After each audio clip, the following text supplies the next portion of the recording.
Kakabukas ko ng Facebook ko, then may nag-mention sa akin dun sa notification. Then pag click ko, ay talagang ito'y nakita ko. Alam nyo ba mga kapatid na sa buong buhay ko ay bihira lang ito nangyari. Never pa ako ginawan na kahit sino mang tao na gaya nito.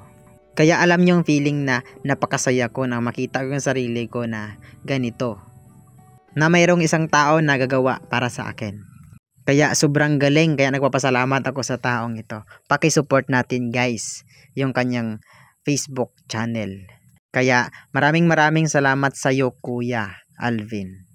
Parang uwi si Ka Vincent, pero siyempre never pa kasi nangyari na tulad nito na mapaglaanan talaga ng oras para lang ma-drawing yung mukha ko sa ganyan.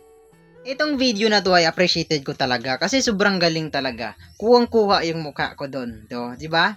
So ngayon, gusto ko sanang mapanood ninyong lahat kung ano itong video na to. Then, paki-support naman ang content creator na to na si Kuya Alvin.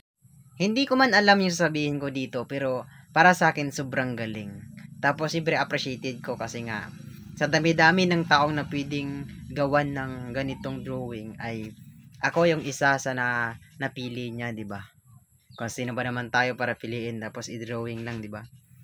Eh, talagang masaya sa pakiramdam.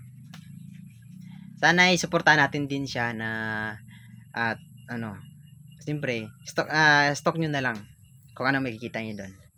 Talagang makaka-relate kayo sa buhay na mayroon siya, ganyan. Tapos nakita ko doon sa upload niya. Basta di ko na lang sabihin, tingnan nyo na lang. Then sa mga gusto palang magtanong kung may YouTube channel ba tayo ay mayroon. Ay ilalagay ko na lang sa comment section yung link ng iba nating mga videos. Then guys, paki-support ng ating YouTube channel ay meron na po tayong lagpas 20 subscriber doon. So kaunti pa lang talaga. Hindi naman ako madalas nag-upload doon sa YouTube, pero supportahan lang natin. Then siyempre ay hindi naman ako naghahangad ng kasikatan. Yung sa akin lang makikilala. Kasi nga gusto ko sanang maraming magbubukas ng mga opportunities balang araw sa akin. Sana 'di ba? Ay siyempre si Ka Vincent ay hindi naman talaga mayaman, hindi naman talaga may pera, then naghihirap nga, minsan wala tayong ulam, wala din tayong pera, short tayo, at wala pa tayong trabaho. So yun nga, inihiling ko sana na makarating tayo ng 100k followers this year 2025. Kahit yun lang, malaking biyaya na yun para sa akin. So, yun lang guys. Maraming salamat. Support yung ating page na Ka Vincent Vlog. Sana umabot ng 100k followers. Din sa mga solid supporters ko na nandito lang din, meron na po tayong stickers na pwede kayong humingi sa akin kung gusto ninyo.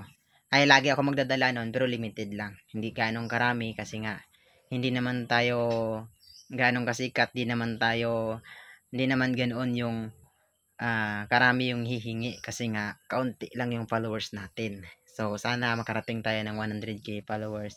So sa mga nagtatanong kung kailan ako nagsimula ng vlog ay nung May year 2024. Kasi yung dati nag-upload ako mga videos pero hindi sa akin.